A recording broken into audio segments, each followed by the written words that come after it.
வணக்கம் மக்களே, welcome to PYN movie review Tamil. So இந்த வீடியோவில் நம்ம எந்த மூவியோட ரிவ்யூ பற்றி பார்க்க போகிறோம்னா, விமல், பொஜிதா பொன்னாடா, புகழ், மொட்ட ராஜேந்திரன், சிங்கம்புலி இந்த மாதிரி பலவேறு நடிப்பில் வெளியாகி இருக்கிற தேசிங்க ராஜா மூவியோட ரிவ்யூ தான் ஃப்ரெண்ட்ஸ் பார்க்க போகிறோம். தேசிங்க ராஜா இந்த படத்தோட கதையை பற்றி நம்ம பார்த்தோம்னா, இந்த படத்தில் வந்து பார்த்திங்கன்னா படத்தோட ஸ்டார்டிங்லேயே ஒரு மிகப்பெரிய தாதா வந்து பார்த்திங்கன்னா கொலை பண்ணப்படுறாரு. கொலை பண்ண அவருக்கு வேண்டியப்பட்ட நபர் சத்யான்னு ஒருத்தருக்கார். அவர் வந்து பார்த்திங்கன்னா நம்ம இப்போ இந்த மாதிரி மினிஸ்டரோட பையன் தான் நம்ம ஆளை போட்டு தள்ளிட்டான், அதனால் இவனை எப்படியாவது போட்டு தள்ளிடணும்ப்பா அப்படின்ட்டு ஒரு பழி வாங்குற மோட்டிவில் மினிஸ்டர் பையனை கொல்ல வந்து பார்த்திங்கன்னா துடிச்சிட்டு இருக்காரு.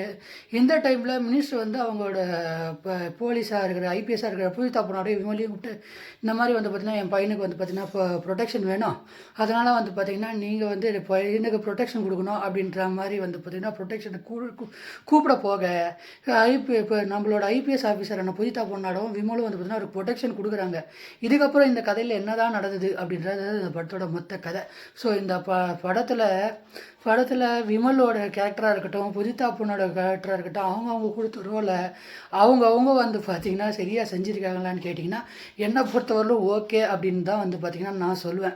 இதை தவிர்த்து இந்த படத்தில் புகழாக இருக்கட்டும், அதே நேரத்தில் சிங்கம்புலி ஆகட்டும், சுவாமிநாதன் ஆகட்டும், ஜனநாதன் ஆகட்டும், அர்ஷிதாவாகட்டும், அதே மாதிரி வந்து பார்த்திங்கன்னா மொட்ட ராஜேந்திரன், அதுக்கப்புறம் வந்து சுவாமிநாதன், இந்த மாதிரி எல்லாருமே வந்து பார்த்திங்கன்னா அவங்கவுங்க வந்து பார்த்திங்கன்னா அங்கங்கே நம்மளை சிரிக்க வைக்க ட்ரை பண்ணியிருக்காங்க.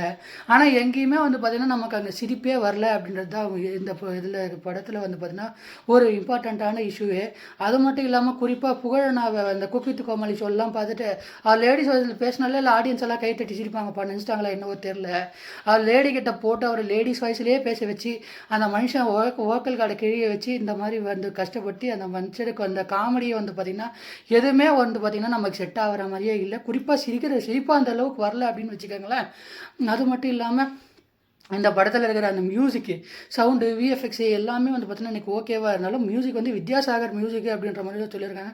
வித்யாசாகரோட மியூசிக்கெல்லாம் எப்படியேப்பட்ட ஆர்டிஸ்ட், அவரே எவ்வளோ பெரிய மியூசிக்கு. விஜய் படம் அந்த இப்போ கூட அந்த பழைய விஜய் படம் அந்த நம்ம தலைப்படம்லாம் பார்த்திங்கன்னா அந்த அளவுக்கு வித்யாசாகர் மியூசிக்னா அந்த அளவுக்கு வந்து பார்த்திங்கன்னா சூப்பராக இருக்கும். ஆனால் இந்த படத்தில் அந்த மாதிரி மியூசிக்கு சொல்கிற அளவுக்கு இல்லை.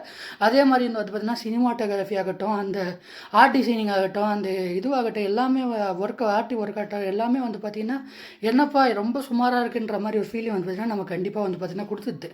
அது மட்டும் இல்லாமல் இந்த படத்தில் இருக்கிற மற்ற விஷயங்களாக இருக்கட்டும், இந்த கதை நம்ம சென்னையில் நடக்கிற மாதிரி சொல்கிறாங்க, ஆனால் சென்னையில் நடக்கிற மாதிரியே எனக்கு வந்து பார்த்திங்கன்னா ஃபீலே இல்லை. மொத்தமாக அந்த செட்டு ஒர்க்கு போட்ட செட்டுக்குள்ளேயே வந்து பார்த்திங்கன்னா சுற்றிட்டு இருக்காங்களோ அப்படின்ற மாதிரி வந்து பார்த்திங்கன்னா எனக்கு ஒரு ஃபீல் இருந்துச்சு.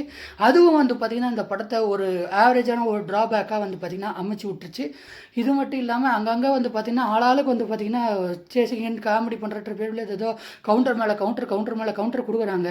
ஆனால் எதுவுமே வந்து பார்த்திங்கன்னா நமக்கு சிரிப்பு ஏற்படுத்தலை. ஒரு ஸ்டேஜுக்கு அப்புறம் எப்போதும்டா எப்பா காமெடி பண்ணுற பேரில் எங்களுக்கு கடுப்பேத்தாதீங்கப்பா அப்படின்ற மாதிரி வந்து பார்த்திங்கன்னா ஒரு ஃபீலை கொடுத்தது. ஓவராலாக இந்த படம் என்னை பொறுத்தவரையிலும் பார்த்திங்கன்னா ஒரு பிலோ ஆவரேஜ் படம் அப்படின்னு வந்து பார்த்திங்கன்னா நான் சொல்லுவேன். இந்த படத்துக்கு நான் 5க்கு 2.8 ஸ்டார் தான் தருவேன். அவ்வளோதான் ஃப்ரெண்ட்ஸ் இந்த ரிவ்யூ பிடிச்சிருந்தா மறக்காமல் லைக் பண்ணி ஷேர் பண்ணி சப்ஸ்கிரைப் பண்ணுங்கள். நெக்ஸ்ட் வீடியோவில் பார்க்கலாம்.